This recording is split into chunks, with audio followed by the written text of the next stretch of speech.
Okay, we'll go ahead and get started. Good evening. My name is Ginger Casey. Thank you for joining us. I will be moderating this evening. I'd like to introduce our new superintendent. He's been here 23 days, Dr. David Orrick. All right, thank you, and good evening, everybody. I can't tell you how excited I am to be the superintendent of Kirkwood Schools. When I was named as the superintendent all the way back in February, this COVID thing was happening in other countries, and we were wondering if it was going to happen here. And here we are months later in a format like this. But I want to assure you, my wife and I couldn't be more excited to be part of the Kirkwood community. We cannot wait until we can get to the point where we can start meeting face to face again. Super excited. I'll even go so far as to say we are moving into our new home, our Kirkwood home, a week from Friday. So I want to let you know that regardless of this transition and the challenges that it has posed to us, to Cabinet, to our organization, and to you as parents, I want to assure you I couldn't be more enthusiastic about being here and serving the kids and the organization and the community of Kirkwood School District. So I want to make sure that I give the opportunity for you to hear from. You'll hear from these folks throughout the webinar. But the folks that I work most closely with on a daily basis, and this is the Cabinet for the Kirkwood School District. You've already heard from Mrs. Ginger Casey, our Chief Communications Officer. Good evening. My name is Matt Bailey. I'm Assistant Superintendent of Data Intervention and Support. Good evening. Howard Fields, Assistant Superintendent of Human Resources. Hi, everyone. I'm Brian Painter, Assistant Superintendent for Curriculum and Instruction. Good evening. Mike Romay, Chief Financial Officer.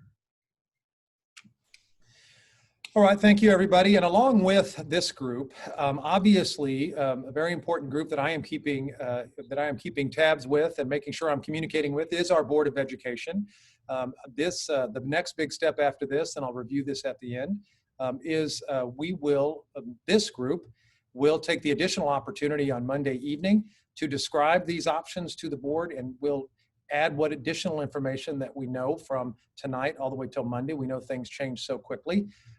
And that's the next big step for us, and want to make sure I acknowledge the Board of Education and their role in terms of governance and the choices that we will make with regard to how we engage our kids.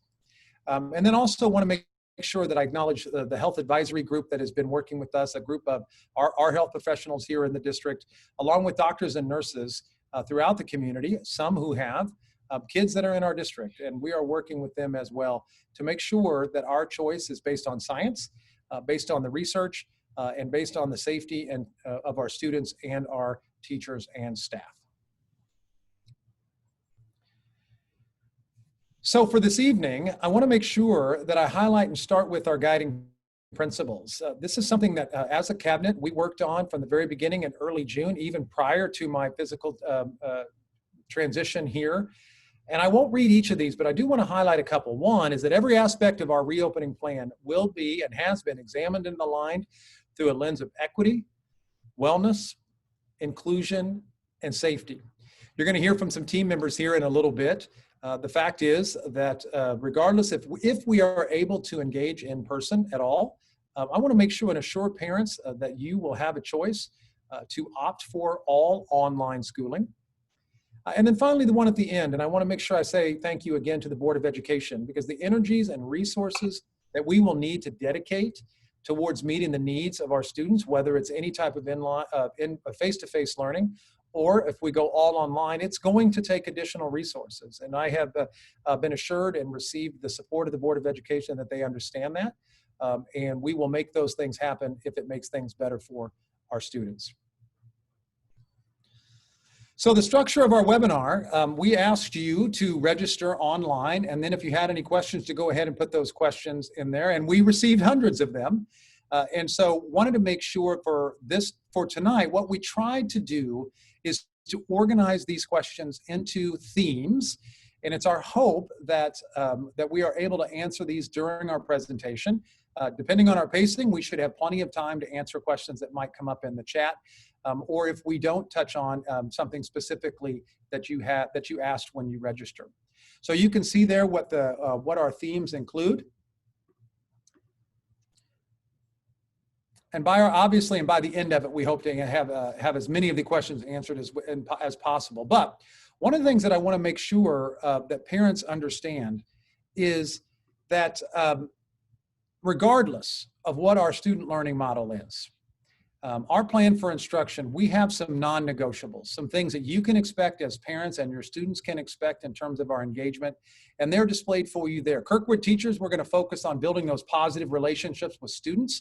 We're going to have to assess their strength and needs, but most of all, provide a rigorous, engaging instructional model to support their learning. Key aspects of that work includes attention, like I said, to those relationships, and in particular, the social emotional learning of our kids. Teaching into routines and procedures, we'll define what that means here in a little bit, including new safety measures and online expectations. Use of intentional assessments to understand potential gaps in learning, possibly and especially due to the adjusted schooling in the spring. Focused instruction around prioritized skills and standard informed by those assessments. The use of one-to-one iPads, laptops, and Schoology, which is our learning management system. You may hear us refer later to our LMS. That stands for our learning management system. And we'll use that to support student learning and workflow. And that's of particular importance based on our experience from the spring. We know we're going to have to enhance the use of our digital tools to foster increased rigor, and by that we mean critical and creative thinking, engagement, and collaboration, even with safety measures in place. So specifically, any type of health and safety non-negotiables that we would have with any in-person model that we have, it would be all students and staff will wear masks throughout the day in classrooms, on buses, and when moving throughout the building. Now, you may ask, some of the things that you are seeing and hearing in the media and in the research is saying that perhaps our K through 1, 2, grades 3, maybe perhaps they don't need to wear masks. Our health advisory group is telling us that we should have everyone wear masks, and that is for the safety of our adults. Okay, and so our adults that will be in those classrooms, in those buildings, 6, 7 hours a day, 8 hours a day with our kids, we believe that it would be the safety for all needs to be considered, and we would ask kids to wear masks. And we believe that we can teach into that skill. We will, of course, have frequent hand cleaning, hand washing and hand sanitizer, paying attention to social distancing, physical distancing, cohort groups of students in classrooms with limited mixing of groups. And I know Dr. Painter is going to talk a little bit about that later. He'll further expand on what we mean by cohort. The use of barrier shields when appropriate to mitigate risks during lunch and when distancing may be difficult. And we know that we had a barrier that was in the background of my video from Monday, and that became a topic of conversation. So we're going to address that in a little bit. Mike Romay will talk to you a little bit about what those mean. And I'll have Dr. Matt Bailey speak a little bit to why exactly those would be valuable tools for us to have in our schools. Assigned seating in classrooms and on the bus, supporting distancing efforts and contact tracing should the need arise. And one of the things I want to make sure that I understand and recognize already, even after my short time here in Kirkwood, is the tremendous commitment that this district has toward things like art, music, PE, and library instruction. That may not look exactly like your student remembers it from pre-COVID, but at the same time, I want to make sure everybody who's on this evening understand that Kirkwood's commitment to those areas is unwavering, and we will continue to deliver that in as safe a way as possible. And then, of course, we want to utilize those outdoor spaces. We're being told by our health advisory group, and the research is telling us that it is difficult to transmit this virus outside. So we're going to maximize that whenever possible. And then, of course, cleaning according to CDC guidelines. And I'll go back to our guiding principles about additional resources. We know that might take additional folks in our building cleaning more often than we ever have before. But if that's what it takes to make sure that our spaces are clean and safe for our kids and our staff, that's what we'll do.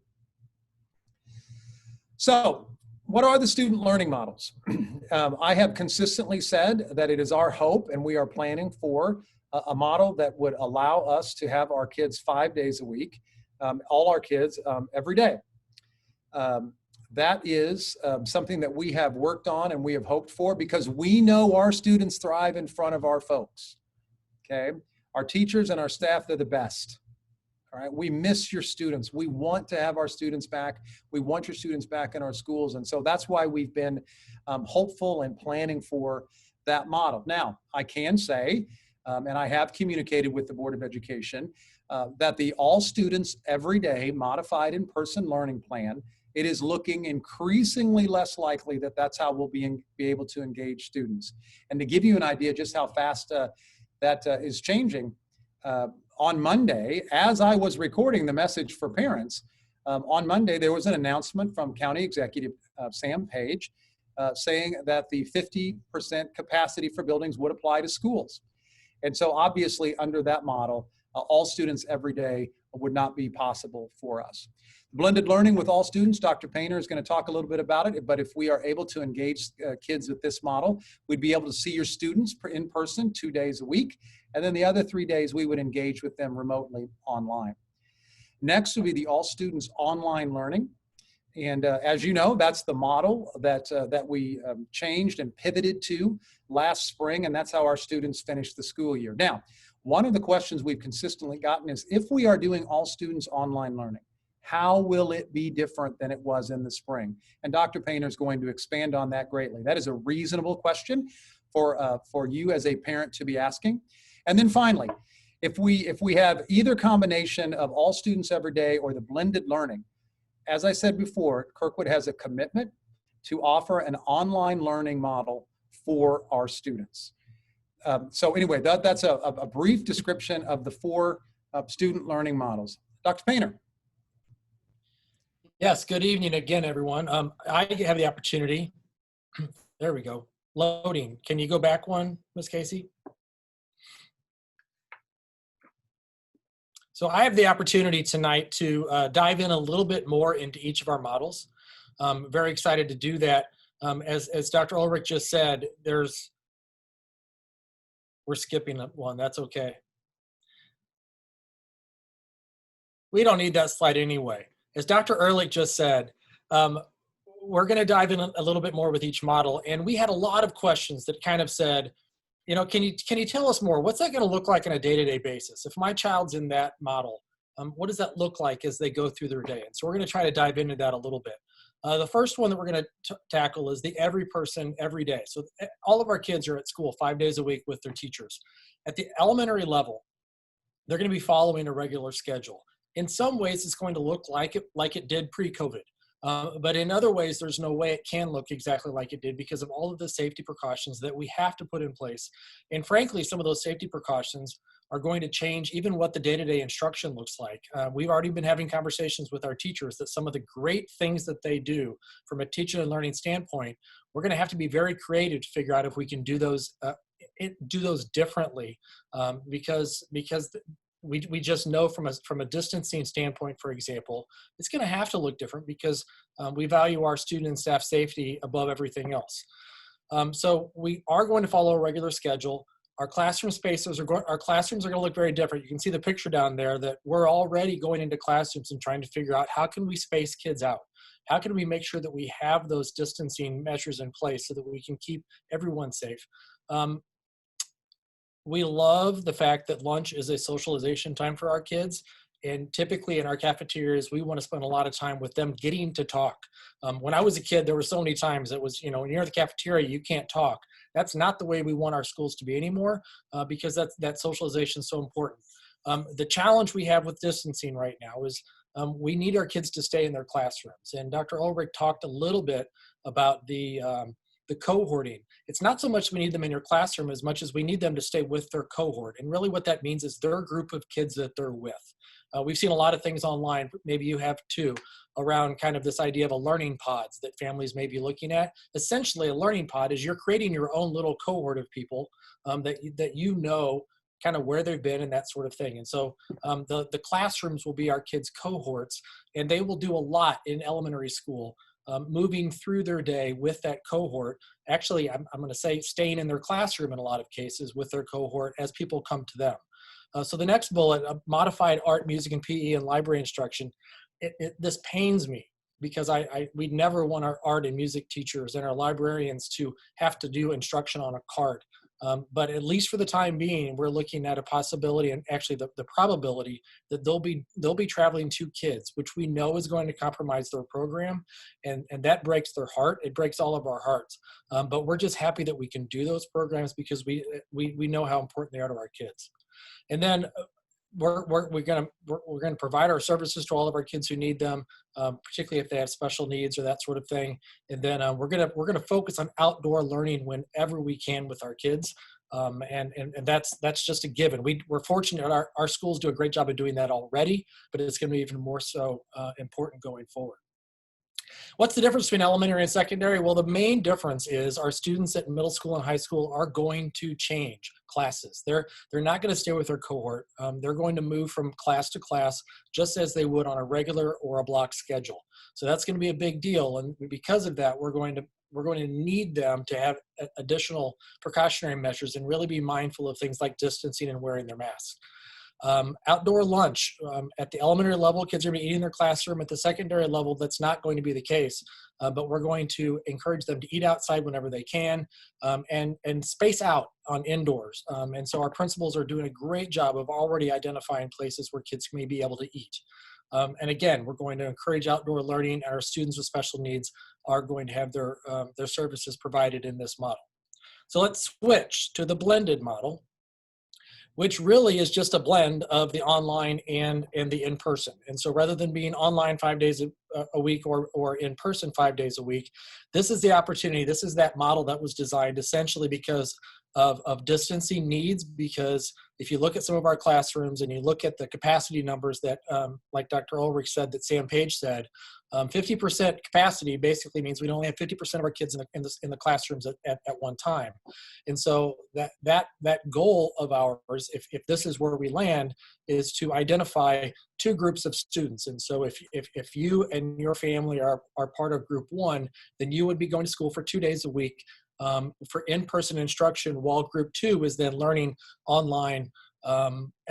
In some cases, it may be at the same time with those people in an online format, but that's the second part of this. And so it'll be alphabetical based, A through K and L through Z. We know we have blended learning families that have last names that split that, and we're going to work with them, and we'll be identifying those in the next week or so that they know what group they're in.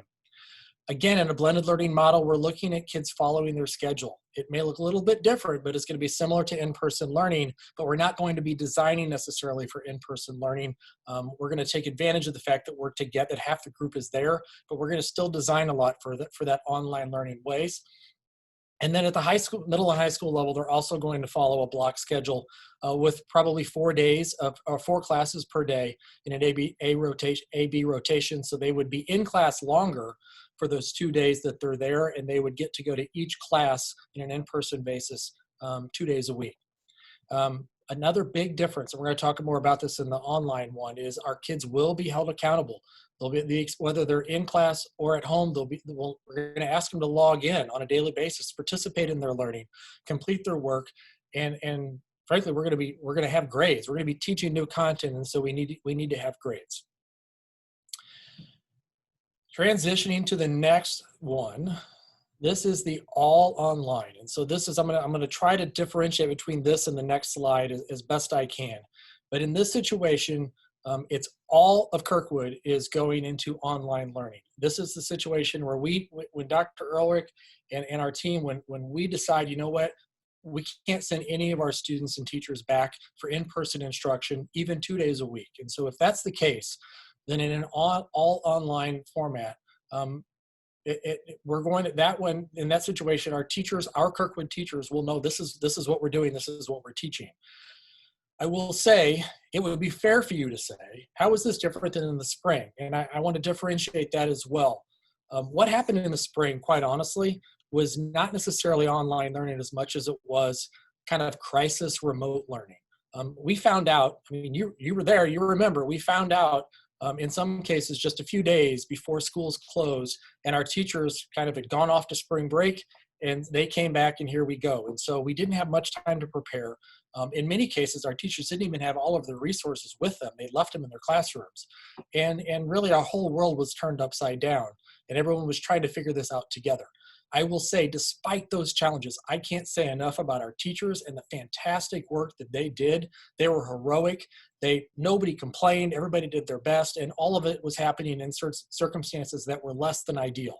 For that matter, I want to say thank you to all of our parents who did the exact same thing, because you were, in many ways, supporting and even teaching our kids. Our goal in this format is for you to, we know you're going to be, as parents, you're going to support your kids, of course, but we want to rely less and less on you and put those structures in place that our kids can do a lot of this independently without you having to be right there doing it with them, or even explaining, what does this mean? Because we're going to be able to teach into some of that. So that's just that's an introduction to this part of it. What are we going to do to make it different? First of all, we have more time. So we're going to be planning with our teachers and providing additional professional development. We've already started some of that. We've had some offerings all summer long around that. We are going to, because we don't have 3/4 of the year, last year it happened in March, we already had those relationships built. We don't have that opportunity this year if we start fall, if we started in August online. And so we have to be very intentional building the community in that way. We're going to have an increased focus on synchronous learning. Synchronous doesn't mean I'm talking to you in a Zoom, or I'm doing a lecture or a lesson and you're just sitting there watching me. Synchronous means real time.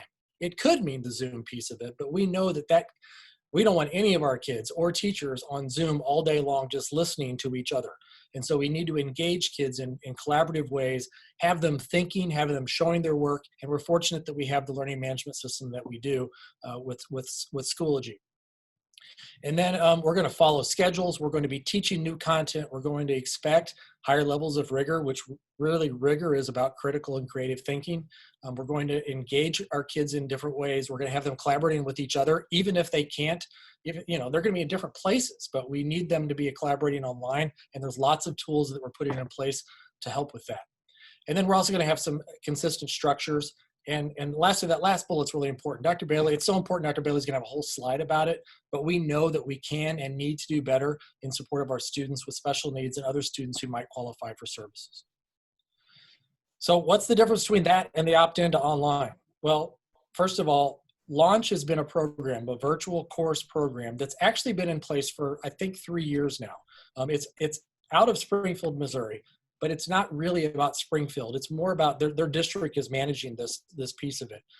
They have fantastic leaders, fantastic educators who are working for them. And it was developed as part of an opportunity for Missouri students to have virtual or online learning options if regular school wasn't working as much for them. Or in some cases, in some communities, it's there because their high school didn't even offer that course, for example. And so this has been in place. We have a terrific partnership with them, and we've had students using Launch to take online courses for the last several years. Well, if we go into an opt-in to online learning model, if you as a family say, we know for the first semester, for example, we're going to do online learning regardless of what Kirkwood does, this is your opportunity, because Launch is a MOCAP provider that you can say, that's what I want to do. And in the curriculum, they've done such a fantastic job. They've been working on this they actually were working on it for 2 years before they even launched it themselves. The curriculum is aligned with Missouri learning standards, just like our curriculum is. It meets graduation requirements. It meets actually NCAA eligibility requirements at the high school level, which is a big, big deal if you're a high school athlete. And then the instruction itself, we had lots and lots of questions about this, and we get it, we understand. You just want to know, is it going to be taught by some other teacher from another district, or is it going to be taught by Kirkwood teachers? We value that question and we appreciate that question, but the truth is we don't know yet, because we have to put the puzzle pieces together and figure out what's the demand, what's the need at the family level, how many students want to take online only regardless of what Kirkwood does, and then how many of our teachers are also interested in that as well. So and what certification do they have, that sort of thing. So we have to put that puzzle piece together. So we unfortunately can't determine that until we know more. We have additional information from you and from our teachers. Dr. Painter, there was a couple of questions from the last webinar that I didn't get to, and somebody persevered through this one as well to ask this question. Good for them.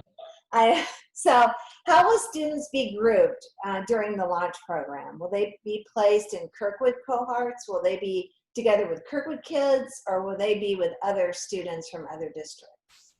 That is a great question. If there are enough students interested in a course, whether it is a biology course at the high school or it's fourth grade.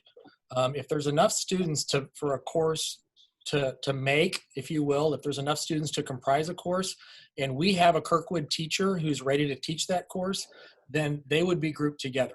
And I think it's a great question because we don't necessarily have to have all the fourth graders from Westchester, for example, together. We could have fourth graders from across the district who are comprising a fourth grade class with one of our teachers. And so that's a great question.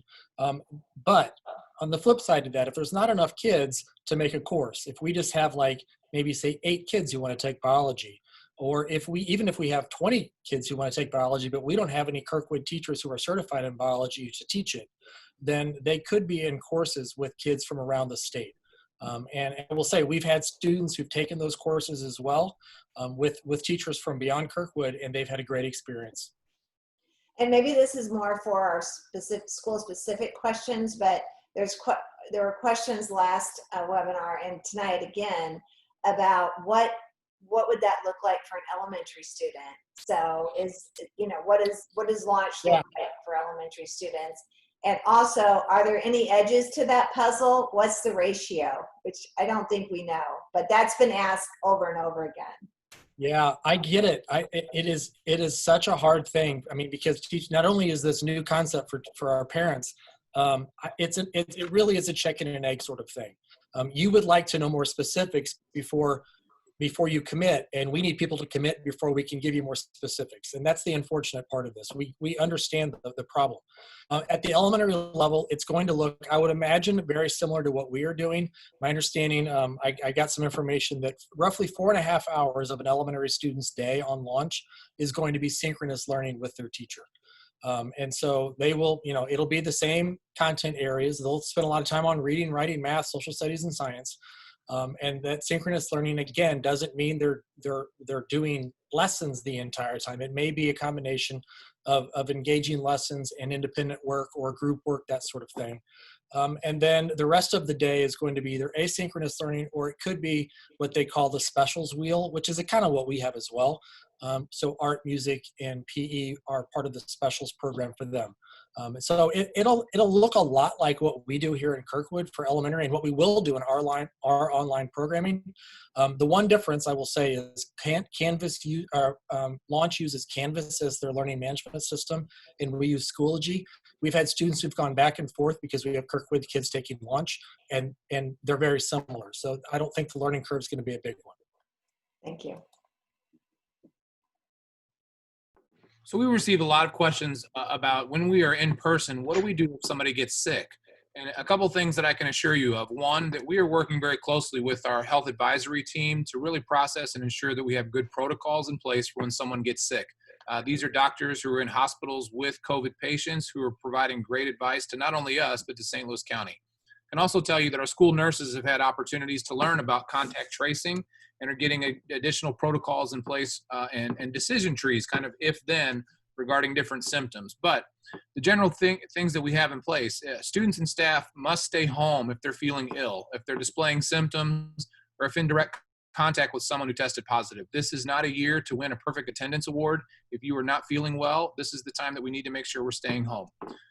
If somebody becomes ill at school, if it's a staff member, they'll be isolated and sent home immediately and asked to contact their health provider. If it's a student, they'll be isolated until arrangements can be made for the child to be picked up by a parent or guardian, and again, be asked to contact their health care provider.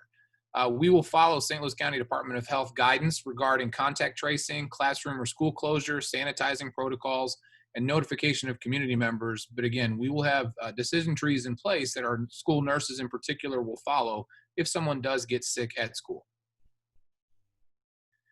Another priority area, and I see a few questions about this for Kirkwood School District, is the social, emotional, and mental health of not only our students, but our parents, families, and our staff. This is a key priority of the Kirkwood School District. We are working to develop a social emotional team, utilizing our own professionals and reaching out to some others. I saw that one of the first questions was if you considered adding a mental health professional to the medical advisory board. I would say yes, and we actually are considering creating a whole separate group to advise us on those mental health needs. We currently also use Second Step as a social emotional learning curriculum for our students K-8, and they have developed several online modules as well if we are moving to an online only situation. And our high school students still have access to grade level counselors and other supports, including social workers, educational support counselors, grade level principals. In addition, online on our website, we have several resources under the social emotional tab and also under what families can do to help in terms of masking. And we'll continue to add to those resources as we get those developed. But it is a high priority for us in Kirkwood.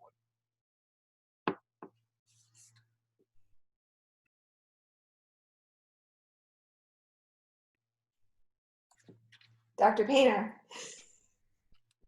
Sorry, I was looking at the chat and I can't get it off the screen. There we go. We are incredibly fortunate, and we talked a lot about this last spring as well. Our school board, our community had incredible foresight many years ago to approve a dedicated technology fund, and that has allowed us at the time to get phones in classrooms, and then TV monitors and those sorts of things. But really, what it's doing now is just providing one-to-one access with iPads and laptops for all of our students in the district. I can't imagine that that's what they would have expected at the time that was originally passed, but it really set us up in a good situation when we had to go into that crisis remote learning last spring. And so we were fortunate that we had that in place, and I thank our community very much for your support on that. We also have had Schoology in place as our learning management system for the last 2 years. And so many of our students and teachers had a lot of familiarity with that, which helped us as we went into the spring. A lot more of them have familiarity with it now. And so we're going to leverage that and take advantage of that as we go in to the fall, regardless of what our tool is. We heard from parents, you don't like having to look 8 places to get information about what's going on. And so we are going to do our best to again focus on streamlining our communication, having consistency with that, and making it as easy as possible for not only you as parents, but also for your students to know, where do I go to get the information I need? And so we're working on that. Again, that will be primarily through Schoology and through email to parents. And then finally, last spring, we were able to purchase some hotspots for families who needed additional Wi-Fi access and support. And we've actually ordered additional ones for the fall just in case. And before I go into some information about students with special needs, I saw a couple questions just related to quarantining or who will get quarantined. I will share with you all that the guidance surrounding quarantining is being updated what feels like on a daily basis. And that guidance is updated utilizing the knowledge about masks and utilizing the knowledge about contact tracing. So what I can tell you is that the Kirkwood School District will continue to follow the St. Louis County Department of Health guidelines, the CDC guidelines, and the advice of our medical advisory board regarding those quarantine situations. And I can tell you that even just last week, some of those quarantine decision rules are different than they are today. So as those continue to evolve, we will continue to have our school nurses keep up to date on who needs to quarantine and be communicating. We do have some information on our website now about some of those decisions regarding who would quarantine and some testing. But we want to assure you that as those continually get updated, our our health advisory board are the ones that are in the know about these, and in some cases, the ones that are helping to write those. So we get very much updated information, sometimes even before it is published on the website for St. Louis County. So we're very blessed to have the doctors working with us. I also know that we had many questions regarding students receiving special education services, 504s, interventions, REACH, SOAR, gifted programming. I want to assure you that we're collaborating with Special School District to ensure a continuum of services for our students with special needs. In Kirkwood, SSD staff will be following the educational model and plans put into place by that district. So if we are following the blended model, then our SSD staff will as well. If we're the all online model, our SSD staff will follow that also. There have been many questions about related services like speech, language, OT, PT, and distance learning. So just to clarify, and this letter it was sent out to families as well from SSD, if a family chooses the distance learning format that Dr. Painter was describing, the opt-in family format, related services can still be provided virtually or in person using a flexible scheduling model if we have in-person services occurring for other students. However, if we do move to a 100% online only model, then special education and related services will be provided virtually. SSD has made several updates in how they provide those services. So some of the changes that have been made since last year, there are opportunities for live group lessons, opportunities for distance learning plans to go out, opportunities for individualized therapy sessions or individualized sessions via video conferencing with students. There's much more information on the website that's referenced on this slide. If you just go to ssdmo.org and look at the backslash, I think it's or forward, I always get the two confused, /return. There's significant detail regarding return to school plans and roles and responsibilities for different service providers. We've also had questions about students with 504 plans, so I want to assure you that in all of our learning models, 504 plans will still be implemented. In our Every Student, Every Day model with everyone in person, those 504 plans will be implemented as written. In our blended learning models, 504 plans will be implemented with those accommodations and modifications that require in-person service provided while students are on campus.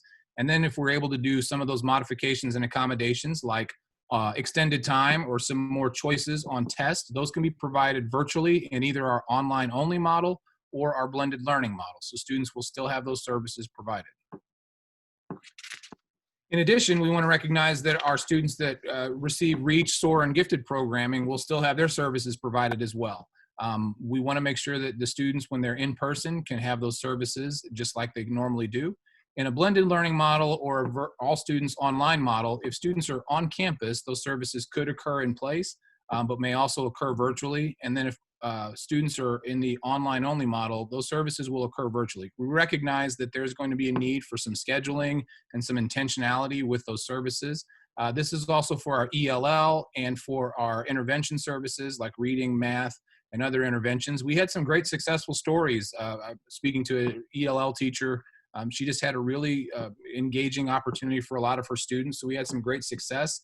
But we also know that we can continue to improve that programming and improve the options for our students.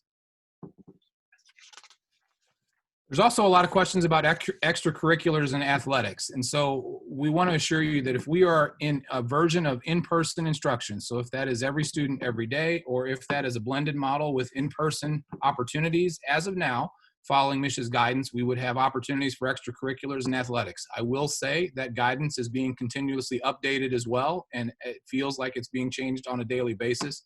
But those opportunities still exist, but there are strict protocols that have to be followed regarding safety for our coaches and our athletes, and especially for any parents or anybody that may come to watch. You'll see the last bullet there would say that no spectators other than required personnel would be allowed at these events. There were some questions earlier about if a family opts in to the online learning and we're still providing some form of blended or in-person opportunity, could they participate in extracurriculars and sports? And as of now, that answer is yes. But again, those continual guidelines are being updated by Misha.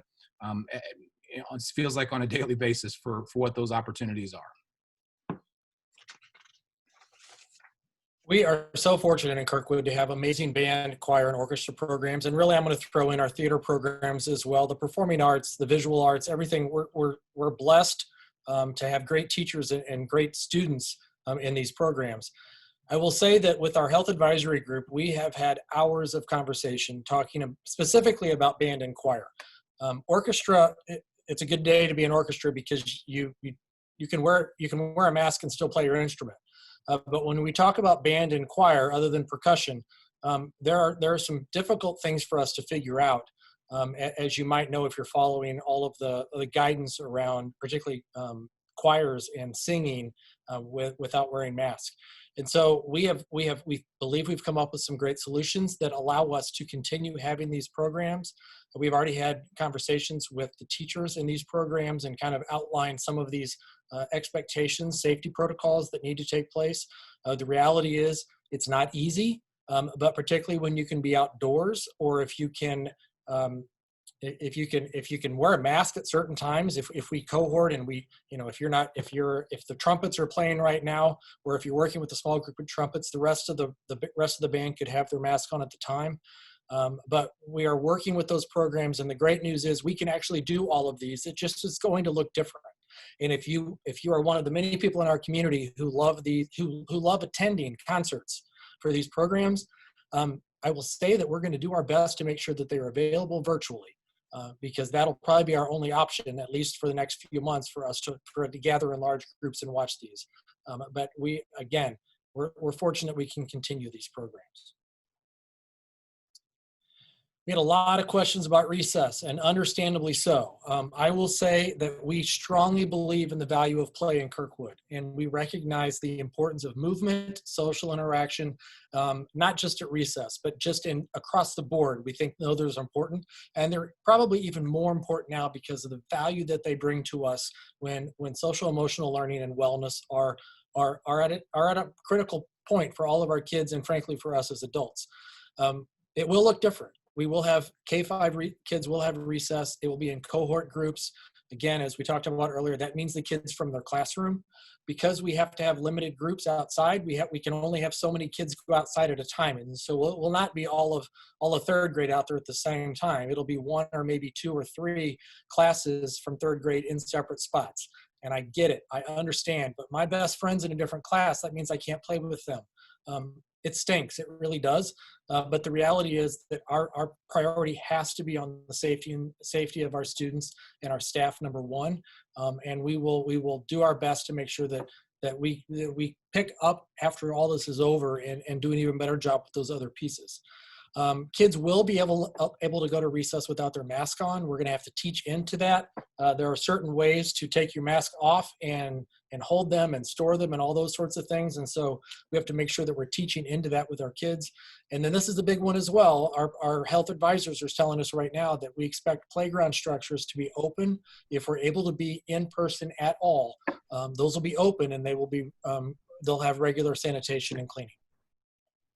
Now, as you talk about the teach into that, Dr. Painter, I know that a lot of people have questions about the distraction of, especially at the elementary level, with the mask, or if students won't wear the mask, or will they get in trouble if they forget their mask, these types of things. So I don't know if you or Dr. Bailey want to speak to the teaching into it and the patience that we will, and the compassion that we will show.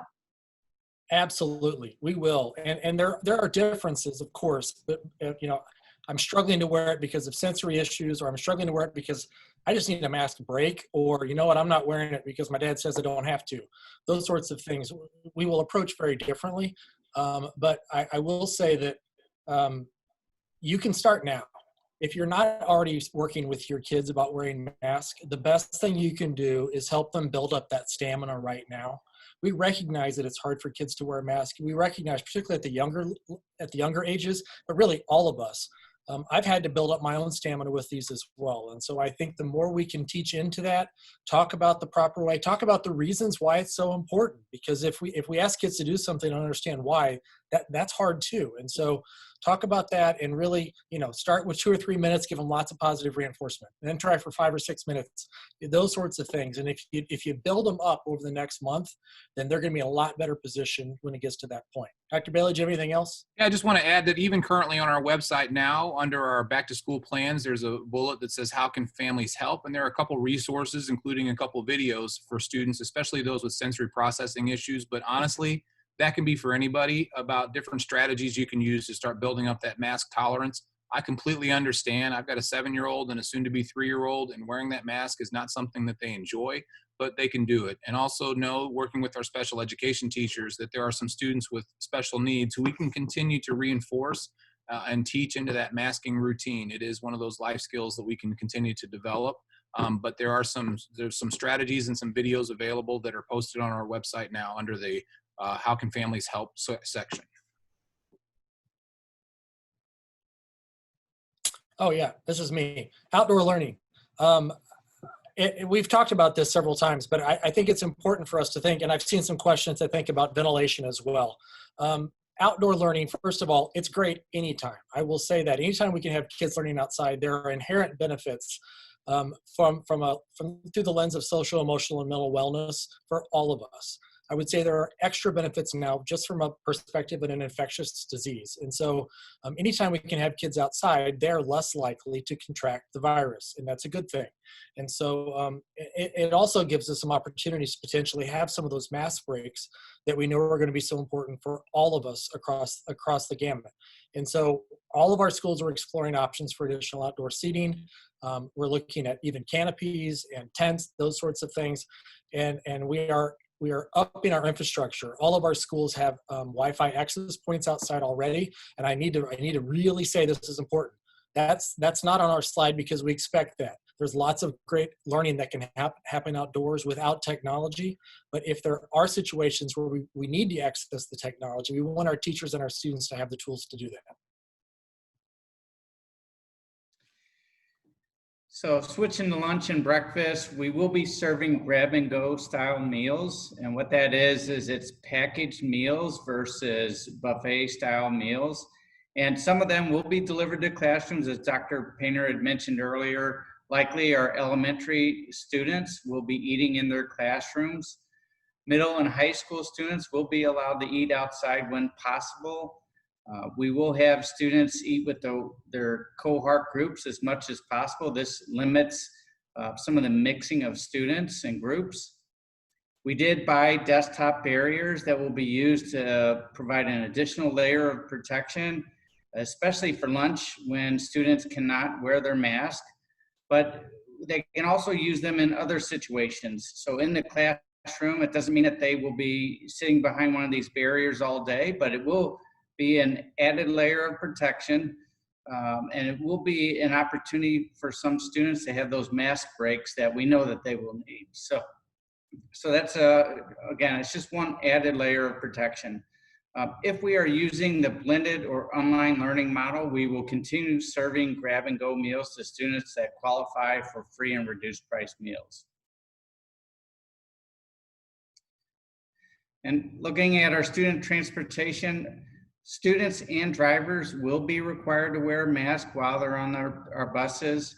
Drivers will be screened and have temperature checks each day before they begin their routes. We will assign seats to students and we will take their attendance when they're riding the bus. This will help us if we have to do any contact tracing. Students will load from the rear to the front of the bus. This helps to limit some of the touching of handrails and different areas. Windows on the buses will stay open as much as possible, weather permitting. The buses will be cleaned each day, and we will also clean high-touch areas in between routes. And as you probably know, buses and social distancing will be a big challenge. So we likely will be asking parents to consider alternate ways to get their students to and from school, and then also to opt in for bus transportation. That just will allow us to have a better indication of those families that need bus transportation and for us to efficiently be able to deliver that.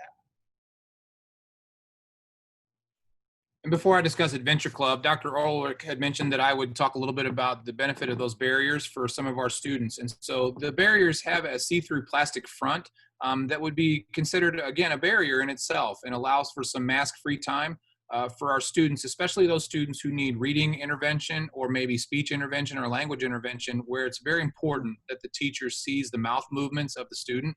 I'm lucky enough to be married to a speech-language pathologist, and I know how important it is for her to see how the formation of the letters are occurring, or the final consonant sounds, or an R or an S sound. And even in our reading instruction, how important it is for our students to be able to show their mouths whenever they're providing their reading samples or whenever our teachers are working with them. In addition, we're looking at some face shields that also include masking bottoms along with them as well, so that they're not just a face shield that's floating out there, that may allow our teachers an opportunity themselves to be models for our students with their visual, facial cues for everybody. We additionally have ordered some clear masks for those students who need to see the lips in case they have some hearing impairment. So the barriers add that extra layer of protection and provide some greater instructional opportunities for us. We've also had a lot of questions about Adventure Club, and rightly so. We know how valuable it is to our parents. What I can tell you is that plans are being formulated now for before school and after school Adventure Club. We are working with our health advisory team and working with our Adventure Club staff to ensure programming can be as safe as possible while still meeting all of the safety protocols that we need. I will say that while students are in Adventure Club, both students and staff will be required to complete screenings, wear masks, clean their hands frequently, practice social distancing, and follow our other safety protocols. Adventure Club will also follow the procedures established for students or staff with symptoms or who test positive or who are also in the same household as someone who tests positive. And while I'm talking about Adventure Club, I also want to just recognize that Kirkwood Early Childhood Center, KECC, is finishing up their 3rd week of being in session now. They've followed all of the protocols that we've been working with our medical advisory team and with our school nurses to a T, and we've had some really great success with our students that are there, with our staff members that are there, and just celebrate the wonderful things they're doing for our youngest learners at KECC. They put together the protocols and procedures to maximize safety and to mitigate as much risk as possible for those youngest learners. And they finished 3 weeks as of today, so they've been doing very well. While creating themes for tonight for us to discuss with you, we had a significant amount of questions about staff.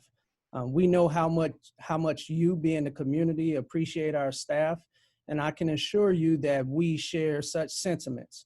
We are currently taking specific steps to elicit staff voice as well as staff feedback to aid in the decision-making process. These steps include a thought exchange, which is a survey. And in that survey, we asked the overarching question, how can we best support you? In addition to that, we are trying to find out what percentage of our staff members are at an increased risk for severe illness in accordance with CDC. In addition to that, in the survey, we want to know what percentage of our staff are basing their decisions on childcare, who needs childcare. All of those pieces of information will help us as we try to make some informed decisions. In addition to that, we are having, as a cabinet, staff meetings with all schools. There's a lot of question and answers and a lot of great feedback that, again, will aid in this process.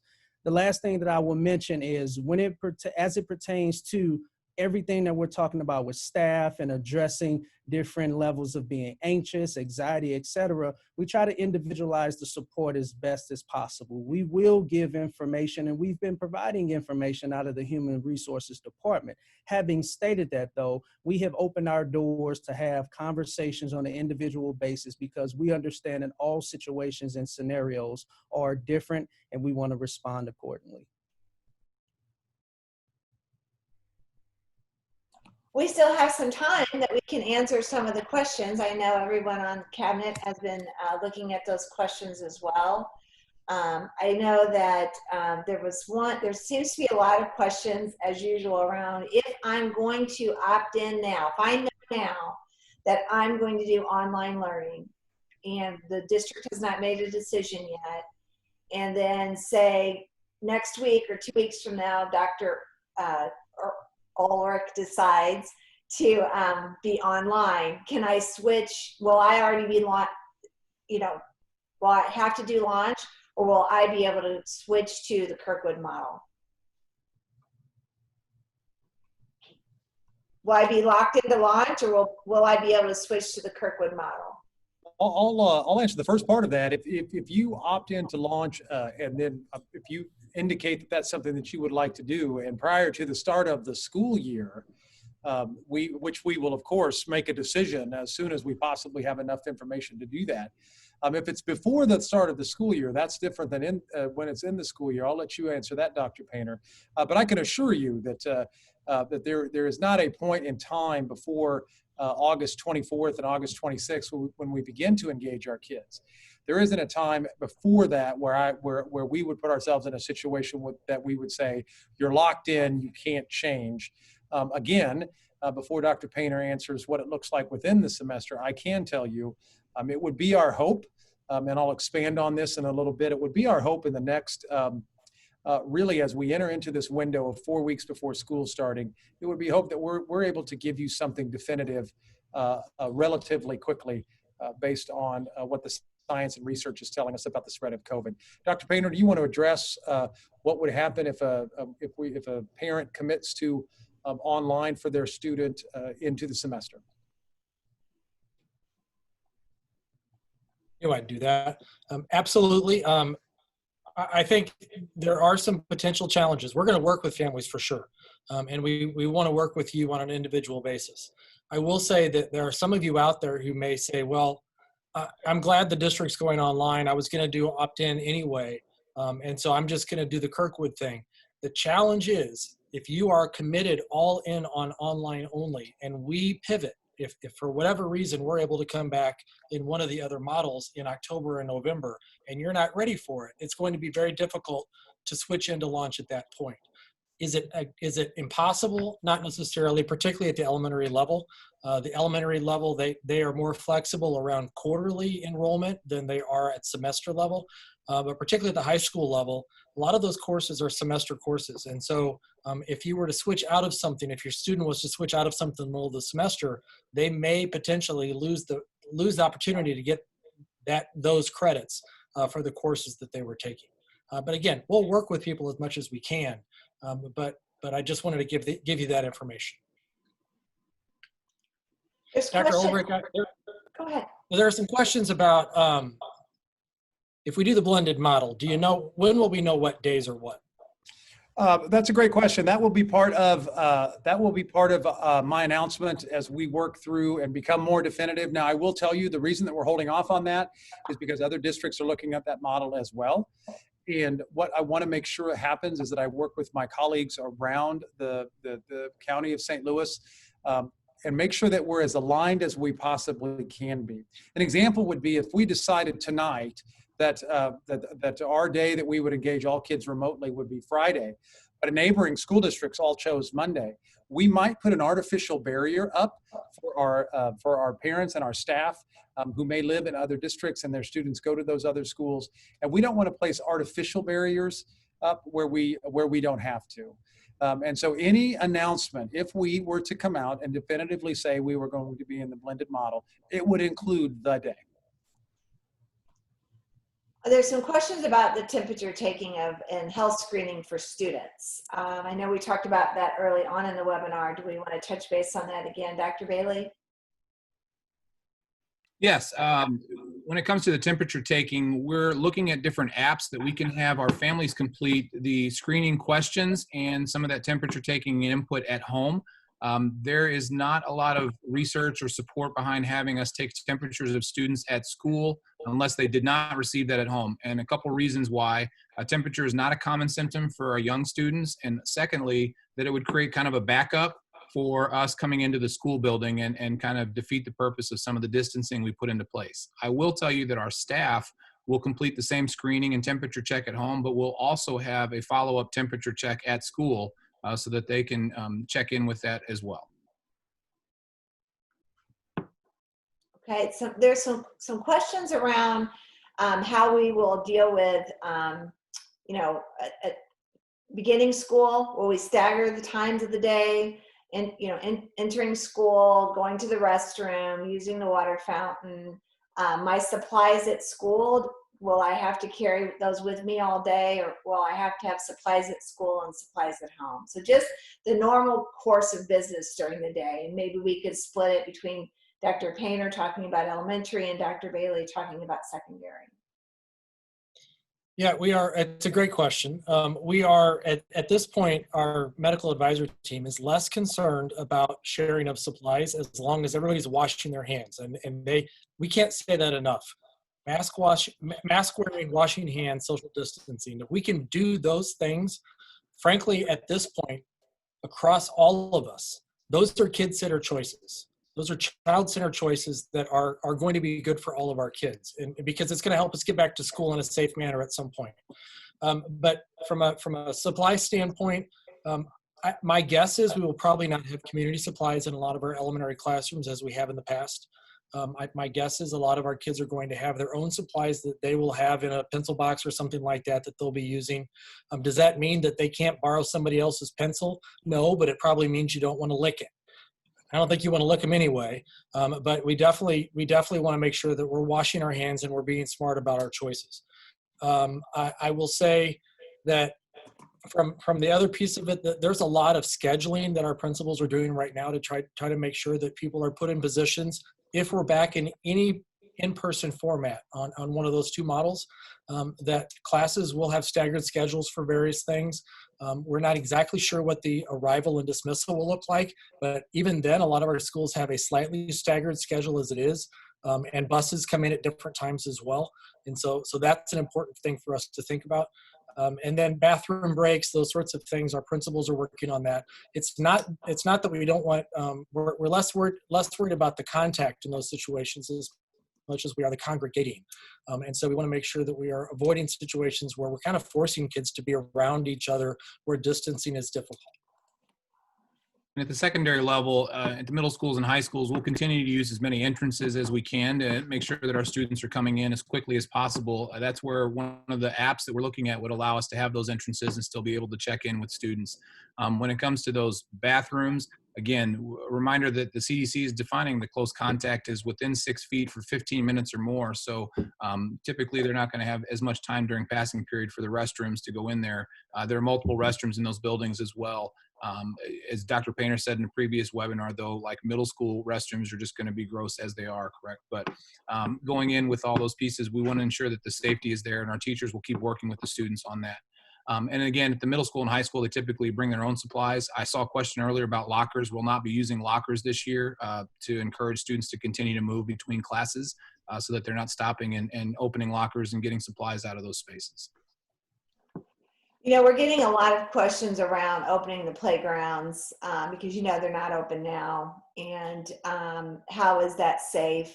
And I know that the things keep changing. And I know when we're in school, we'll be able to clean those surfaces more frequently than we are now. I don't know if anybody has anything further to say about that, except that we will be able to clean them more frequently than we are able to now. Dr. Orrick? And I'll just go ahead and expand on that just a little bit, because when those were closed, we have learned so much more about how this virus has been transmitted since when we closed those earlier this summer and late spring. And so what we are being told again is that this is a very difficult virus to transmit outside. And as you mentioned, along with what we've learned about that, we will need additional resources to keep those surfaces clean. And I've already had conversations with Mr. Mike Romay. And again, as I said at the top of our webinar, the Board of Education has already shown a great deal of support and understanding and recognizing these are the types and examples of the extra resources that we will need to allow these spaces to be accessible safely by our kids. I think that goes right into the question about when we're outside. Are you referring to that, Dr. Painter? No. When we're outside, what kind of supervision? If the kids don't have masks on and we're learning outdoors, how are we going to be able to supervise them and make sure that they are staying appropriately apart? Right. I think a lot of that, I mean, it's going to fall on our teachers who are up to the challenge for sure. There'll be a lot of pre-teaching into, you know, if we're going outside, this is what it needs to look like. And our teachers do lots of great pre-teaching anyway. But I think that supervision when we're out there, reminders, kids are going to sometimes get within 6 feet or 3 feet. We know that. So it's just reminding kids. And honestly, that's why we're putting in, I feel, even extra precautions in place in many situations, because we know that these are human beings who are sometimes going to make choices that don't exactly fit into our normal expectations. If I could just jump in for 1 second, when I was describing the online learning piece, the Kirkwood option of online learning, I think I forgot to mention that that hold harmless was something that was quickly said last spring, with good reason, I think. And it really messed us up in a lot of ways. I don't know that we would do it differently, quite honestly. Maybe we would.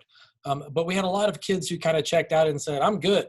I've got my A or I've got my B and I'm fine with that. And so they kind of checked out a little bit.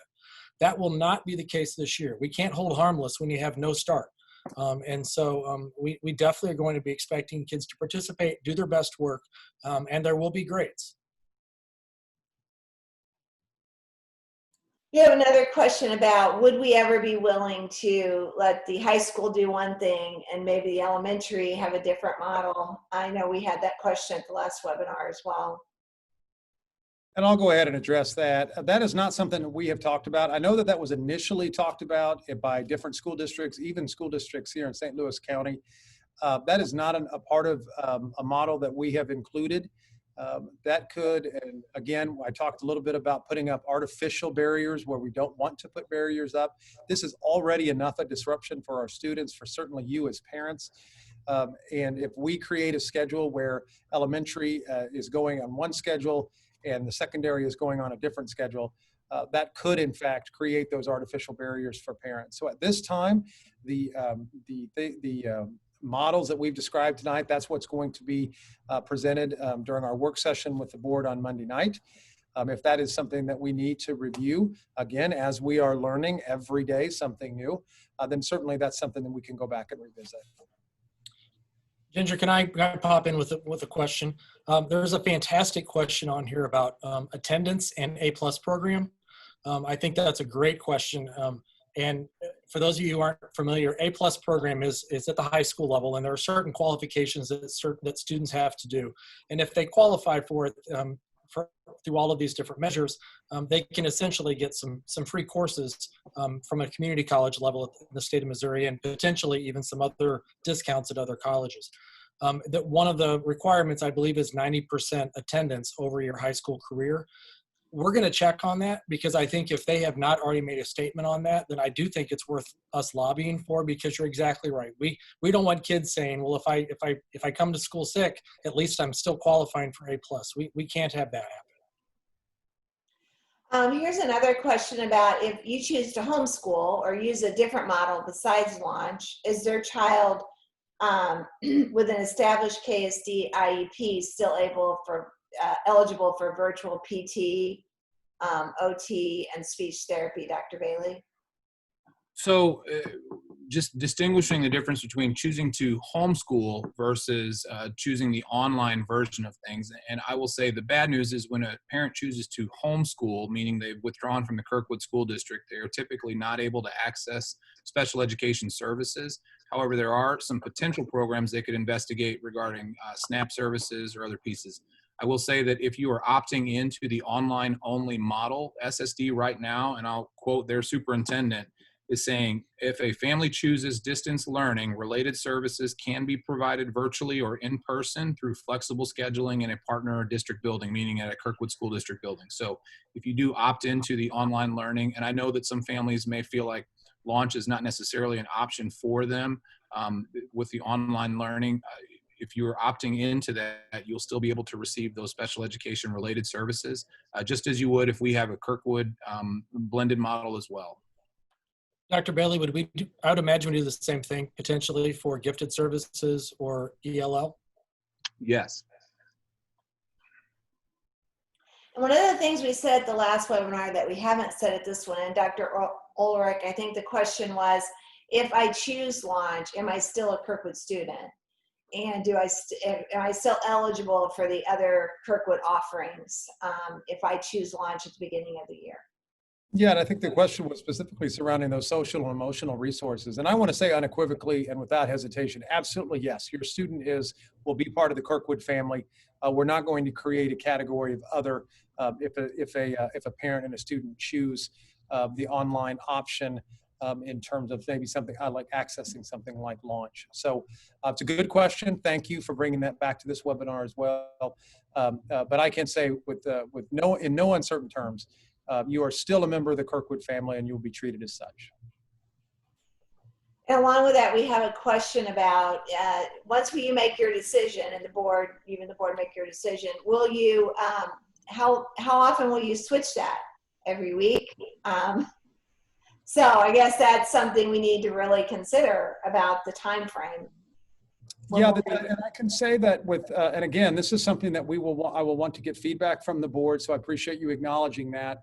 The shortest amount of time that I've seen in any discussion is a school district, once they make a definitive decision, it would at least be 9 weeks. It would at least be a quarter.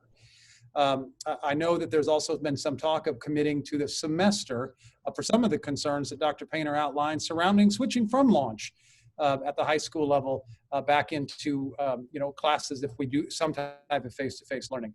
So I can tell you that when we are able to make a definitive decision, that will be included. In other words, we can't put you as parents on a yo-yo where we say, okay, it looks good 2 weeks from now, so we're going to go to some form of face-to-face learning, and then something happens in the county with COVID transmission rates, and then we have to pull back. I can commit to you that we will have benchmarks. And at the very least, it would be at the a quarter commitment, if not at the semester commitment. It's a good question. We had some other questions about safety, and when you're talking about outdoor learning and you talk about the windows open or some doors open, things like that, eating lunch outside, also when it gets cold, because it won't be summer all year. So I guess Dr. Orrick, if you want to answer some of those questions along with Dr. Painter. Well, I think that ultimately what Dr. Painter described earlier was the fact that these would be a building level decisions because each building has their own flexibility with regard to how they will use their spaces in the case of inclement weather. And so, again, I'll just use this as an opportunity to plug your building-specific parent webinars that will take place starting on Monday. Take a look at our website, and you'll find where you can tune in there. That would be a great question. Again, I know, Dr. Painter, your background is a longtime elementary principal. You might be able to speak a little bit to how that might look at the elementary level. And if you want to move, then Dr. Bailey, your background as a high school principal, you might speak a little bit to that as well. And then I want to make sure that I acknowledge Dr. Fields. He has a background as an elementary principal too. And so maybe we can hear from all three of those folks on what the flexibility would look like. Now you have to remember, I came from a place where it was minus 36 degrees and we went ahead and went to school. So I'm interested to see how you guys describe inclement weather. I'm going to guess it's going to be a little different than Northwest Colorado. Yeah. It might be, although I think our middle school principals would say that there's a number of middle school boys who have no problem going outside all year long, probably in shorts. But I will say that, yeah, absolutely. Outdoor learning is kind of a supplemental part of our plan. It's not a cornerstone of our plan. And so we definitely want to provide those opportunities, but the realities of weather in Missouri make it very difficult. I guarantee you there will be teachers in February, even if it's cold, if we're in school, they're going to take their kids out at some time. It's just because they know that kids need that. It may not be for a 20-minute recess. It may be for 5 minutes run around. But there's also great learning that can happen outside when it's cold if you prepare for it. And we want to make sure that all of our kids have the advance notice. Definitely, we support kids from an equity standpoint, make sure that they have the resources that they need. I just want to expand and remind, all of the layers of protection that we would have in place for our students and for our staff. If we have everybody that's in masks, we have frequent hand washing, we have distancing when possible, and we have the barriers that students will be able to carry with them for that additional layer of protection. So even if an outdoor option is not available, because we all know that in St. Louis, it never ever rains or it never ever is 110 degrees outside, that we can find additional spaces within our buildings. Kirkwood High School is a 43-acre campus, for example. They'll be able to find some additional spaces. We're already scoping out opportunities for band if they have to come inside, or for choir if they have to be in different spaces. So our principals are being very creative with the spaces that they're using. Remember, in some of these blended models, that our cafeterias will be used differently as well. So there'll be opportunities for us to use some of the spaces that are large and can spread out. But there are plenty of ways that you can continue to distance kids. But again, just a reminder that the kids will have those masks and have those barriers with them as well. So even if in band, for example, I know there are some instruments that require a lot of air to be expelled, that we can really focus on distancing those groups and cohorting as much as possible. And again, using all the safety protocols and layers of protection we have in place. Dr. Fields, is there anything you want to add from your recent experience?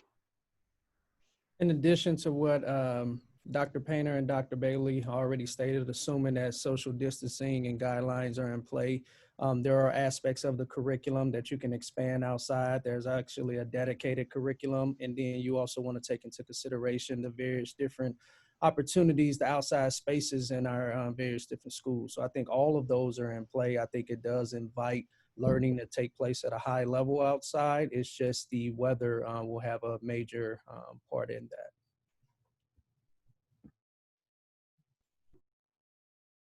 I'll just mention that if you want to, there's one way that you can maybe help it. I know several of our PTOs are already thinking about these sorts of things. Our PTOs are incredibly supportive in our district. They provide so many things on top of what our schools provide. And so always you can reach out to your PTO and say, hey, how can I help?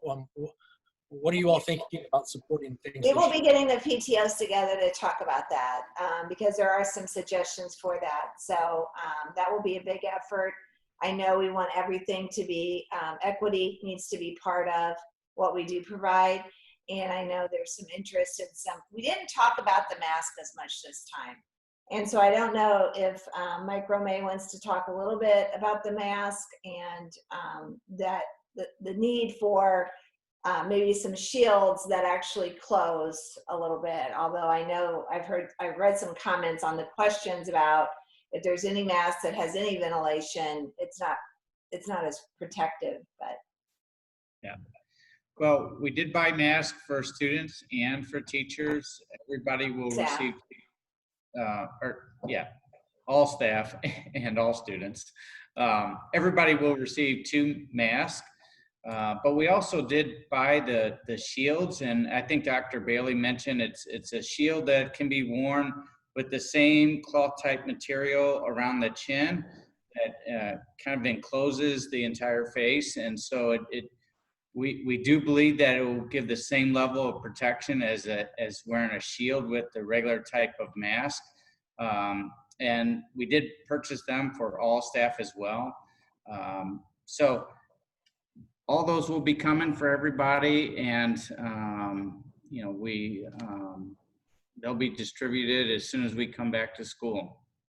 We would like to look into getting some of those for students and maybe do some offset of the cost with that with our PTOs if we're allowed to be in person, because especially the young ones, it would be a little bit less constrictive to wear those. So that's something we continue to work on. There are close to 300 questions, so I did select them all, and we will expand our FAQ on our website. But don't forget about the building specific webinars that I think we can get in a little bit more detail. So Dr. Orrick, I'm going to pull up this presentation again so you can speak to the last slide that we have. Well, sure. Once again, I want to thank everybody for joining us this evening, and just how important it is and impressive it is to me to see so many parents that are engaged. Again, I want to reiterate, I could not be more excited about being here and being part of the Kirkwood School District and the Kirkwood family. So thank you again for that. Now, next steps, as I've mentioned a couple of times now, on Monday night at 6 o'clock, we will have a work session with the Board of Education where we will review this information and any new information that we learn. And then again, the school-specific webinars start next week. And specifically, those will have school administrators, nurses, and special school district coordinators will be online with those as well. If you cannot attend, all of the webinars will be recorded and a link will be emailed to families. And then finally, the last opportunity, or the next opportunity, I should say, for parent and guardians to give us feedback will be a survey that will be sent out no later than Friday the 31st. It will be open for at least 5 days. So you see there from the 31st through August 4th, where we will gather more feedback from parents. And I want to make sure that I keep saying this. I do know that it is very frustrating for you as parents not to have definitive information. Here we are, July 23rd. I can tell you our staff shares that frustration, and I share that frustration. We will continue to work and gather as much information as we possibly can to make a definitive decision.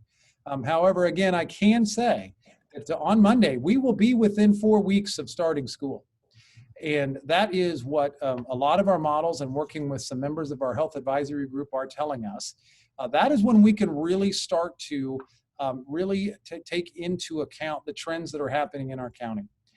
And so it would be my hope and my wish, after speaking with the Board of Education on Monday night, hopefully that we learn enough as we go into this 4-week window that we can bring something definitive to you as a community, as parents, and for our students as well, to help you begin planning definitively for the start of the school year. So again, I want to thank you so much for being here this evening. Thank you for your patience. I know that some districts were went ahead and made their announcements on Monday. I can also tell you that less than 48 hours later, based on some of the things that came out of the St. Louis County Executive's Office, they were changing their they were changing their plans. And so that's the one thing I want to avoid.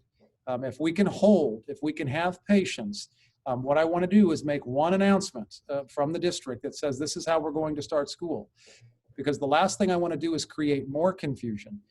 If we make an announcement and say, as of today, this is how it's going to be, but then 2 weeks later, we have to change that, that will create more confusion. So again, I appreciate your patience. I appreciate your support. So be safe, be well. I'll continue to reiterate, we can't wait to see your kids again, but we want to be able to do that and tell our staff, our teachers, and our students that we're doing that in a safe manner. All right, have a great night, everybody.